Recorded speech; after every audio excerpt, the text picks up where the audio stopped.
Okay, now let's look at the other OG, Turkish get up. Now, I'm not sure if it's actually from Turkey, but we're going to be effectively getting up from the ground up, then reversing it down.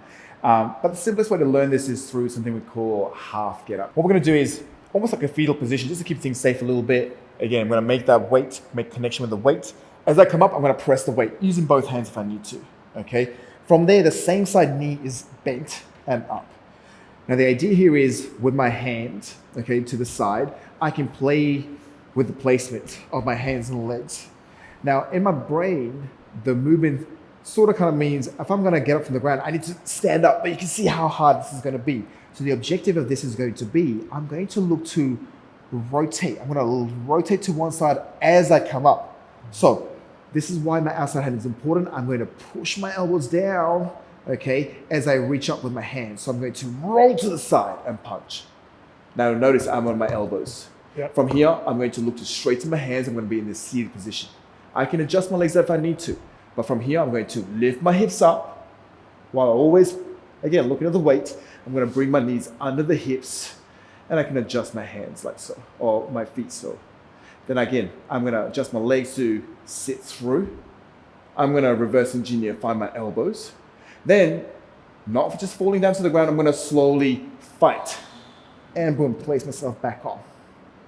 When I'm done, I can come back safely to the ground. Dan, so strong, he doesn't even need two hands. He can just press it with one hand. There it is. Okay. It's a prerequisite to any kettlebell training. Just be strong already and you'll be fine. Yes. That's it. Lie on your back and then punch the weight up to the ceiling for me. Okay, so boom, lie on your back for me. Lie on your back, lie on your back. There we go. Okay, so this is our starting position. Now, we can have the legs a little bit wider just to kind of make sure that it's nice, strong base. With the hands, obviously the temptation is to, have it as high as possible. So we can actually have it any way we want to. Should we practice that first bit? You're going to roll onto one side as you punch the weight up. Come onto your elbows for me. Let's see what that means to this elbow. Pause there. Now keep punching the hand up for me. Voila! Look at that. Yeah. See that difference there? Now, obviously, because you're so strong, you don't need to as much, but I want you to have the intention. Yeah. Now, from there, if I was to say to you, okay, straighten those arms by locking the elbows out, what does that mean? Great job. Are you still punching up? Yeah. Great job. Nice. Now, lift the hips up. Right away up. Pause there. Keep the lift. Is that the highest the hips are going to go? Yeah. Beautiful. Now then, bring the knee, the front leg, under your hips for me. Like this. Nice. Okay. Now, this is the scary part. Now, this is not already stacked. Your hips are here. So how can you move this knee more under your hips? Voila. Okay. Yeah. Now, punch the leg through again. Straighten those legs. My left leg. Yes, please. Okay, so you're going to boom. Now, sit your butt on the ground. Slowly find the elbows again. Look at that weight. And then slowly make your way to the ground again. So fight that rotation. Boom. And then down safely. Okay. Now, put it down on the ground. Let's bring that weight to the other side. As we do that, how did that feel? Complicated. Perfect. That's exactly what it feels like. There's a lot of places, a lot of landmarks that we have to travel through, right? So again, let's break it down to those little landmarks. You were amazing here. Straight arms was good. Now when we come up, one of the key things is we were almost kind of pushing the wall away, and this is why it feels weird. From here, think about bringing the knees closer to your hands. Then you can bring the legs under. Now I've got a strong base. Yes. Right? As opposed to being stretched out here and feeling really compromised and I have to work harder than we need to.